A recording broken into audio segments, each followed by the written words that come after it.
সপ্তাহের দ্বিতীয় কর্মব্যস্ততার দিন অর্থাৎ মঙ্গলবার কলকাতার সোনার বাজারে এমন এক ছবি ধরা পড়ছে যাতে মধ্যবিত্তের মুখে হাসি ফুটছে।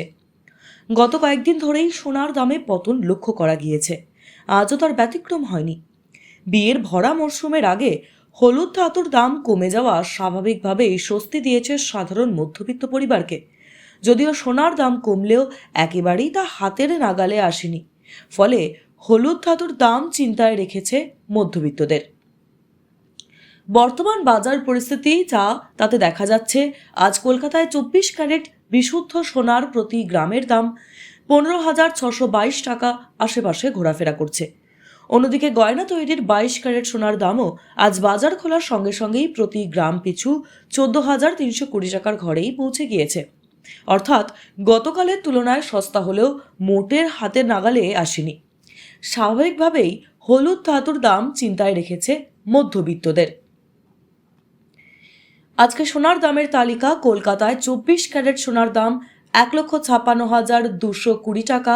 একই দাম দুর্গাপুর, আসানসোল, শিলিগুড়ি, দমদম, ব্যারাকপুর, মালদা, বহরমপুর, পুরুলিয়া, বাঁকুড়ায়। আজকে সোনার দাম 22 ক্যারেট কলকাতায় 43,200। একই দাম দুর্গাপুর, আসানসোল, শিলিগুড়ি, দমদম, ব্যারাকপুর, মালদা, বহরমপুর, পুরুলিয়া ও বাঁকুড়ায়। সোনার দাম 18 ক্যারেট কলকাতায় 1,17,170 টাকা। একই দাম দুর্গাপুর, আসানসোল, শিলিগুড়ি, দমদম, ব্যারাকপুর, মালদা, বহরমপুর, পুরুলিয়া ও বাঁকুড়ায়। বাজার বিশেষজ্ঞদের মতে এই মূল্য বৃদ্ধির পেছনে কাজ করছে একাধিক আন্তর্জাতিক সমীকরণ।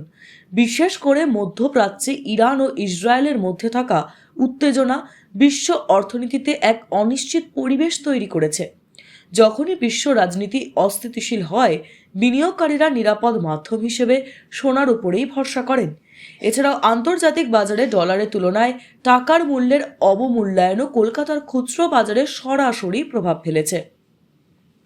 আধুনিক সময়ে সোনা শুধু গয়না হিসেবে আলমারিতে রাখার নয়, বরং এটি একটি শক্তিশালী বিনিয়োগের মাধ্যম। পরিসংখ্যান বলছে ভারতীয় পরিবারগুলোর কাছে গচ্ছিত মোট সোনার বাজার মূল্য এখনও কয়েক ট্রিলিয়ন ডলার ছাড়িয়ে গিয়েছে, যা দেশের জিডিপির একটা বড় অংশ। তবে বর্তমান প্রজন্মের মধ্যে সাবেকি গয়নার চেয়ে গোল্ড ইটিএফ বা ডিজিটাল গোল্ডে লগ্নির আগ্রহ অনেক বেশি দেখা যাচ্ছে। সামনেই অনেকগুলো বিয়ের লগ্ন থাকলেও আকাশ ছোঁয়া দামের কারণে মধ্যবিত্তের না বিশ্বাস উঠছে। বিশ্ববাজারে সোনার আধিপত্য বজায় থাকলেও সাধারণ মানুষের ক্রয় ক্ষমতা ক্রমে কমছে। এছাড়াও কলকাতা ও দিল্লির মতো বড় শহরগুলোর দলে সামান্য পার্থক্য থাকায় স্থানীয় ব্যবসায়ীদের ক্ষেত্রে ব্যবসায়িক ভারসাম্য রক্ষা করা চ্যালেঞ্জিং হয়ে পড়ছে। বিশ্লেষকদের মতে সোনার বাজারে এই অস্থিরতা আগামী দিনেও বজায় থাকার সম্ভাবনা রয়েছে।